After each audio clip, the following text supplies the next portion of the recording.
Well, Canada's team captured the gold medal last Friday at the World Junior Hockey Championships.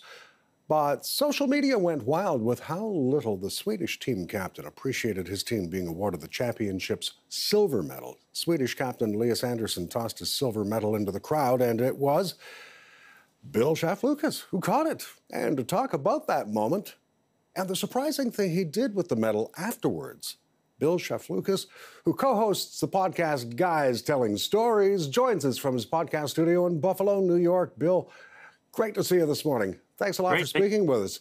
I want to just point out to you, first of all, that because there are a couple of really nice surprises in your story, would you mind telling this story bit by bit, beginning with Elias Andersson tossing his medal to you? Had, first of all, either of you ever met? No, we've never met before. We were just sitting behind the bench, so have no connections with the Swedish team whatsoever. So Andersson skates toward the crowd, and he's pretty disgusted receiving this second place, the silver medal, I suppose. You know, no reason, but nonetheless, that's what he felt. So he tossed it into the crowd. You caught it. Then what happened? I was still kind of in shock that he threw it. We made eye contact, and it looked like he was going to throw it. And I kind of put my hands up like this, and he threw it. So, you know, it's pretty simple. So you're holding the medal, and before you put it on to take some pictures, explain what you did.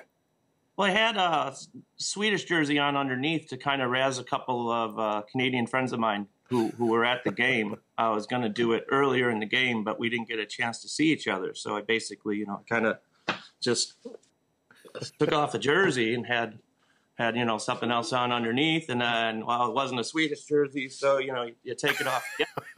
And then, you know, that night it was like -4 degrees, which I guess, you know, in Fahrenheit, and that Celsius, it'd be -20. So it was cold. So it was comfortable wearing all those jerseys. It was comfortable having all three of those jerseys and two of them to pull off. And so there you are. We're showing viewers right now a picture of you with a Swedish team jersey and, of course, the silver medal. What then did you do with that medal that was so surprising? Well, I've been in sports my whole life, and the frustration that he had, I understand completely. But to just give away something that you've worked your whole life for, and I know that he finished silver, which is second place, but his family and friends are gonna want that at some point. So I asked security to kind of get me over to the bench side, and found someone on the team.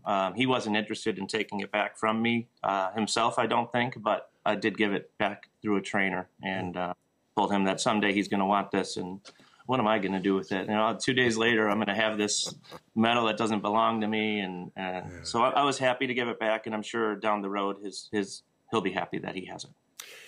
I want to point out to viewers that this is far from the first time that you performed a good deed. You were one of the players of a 40-man squad who set out to make history in Buffalo, New York recently to break the record for the longest ice hockey game in history, whose proceeds went to organizations that help fight cancer, particularly the Roswell Park Cancer Institute. That's right. It all went to cancer research, and the goal wasn't really to break the record as much as it was to raise $1 million to get to that goal. So me and 39 other skaters took to the ice, 20 on 20 regular rosters, and for 11 days, 24 hours straight, we rotated. We slept at the arena, we ate at the arena, we had trainers, we had support staff, we had tons of volunteers. And we actually raised $1.2 million for cancer research during that 11-day hockey game. Bill Shaflucas, who co-hosts the podcast Guys Telling Stories, speaking with us from his podcast studio in Buffalo, New York. I got to tell you, this has been a real pleasure to speak with you, Bill. Thanks very much for this. No problem. Thanks for having me.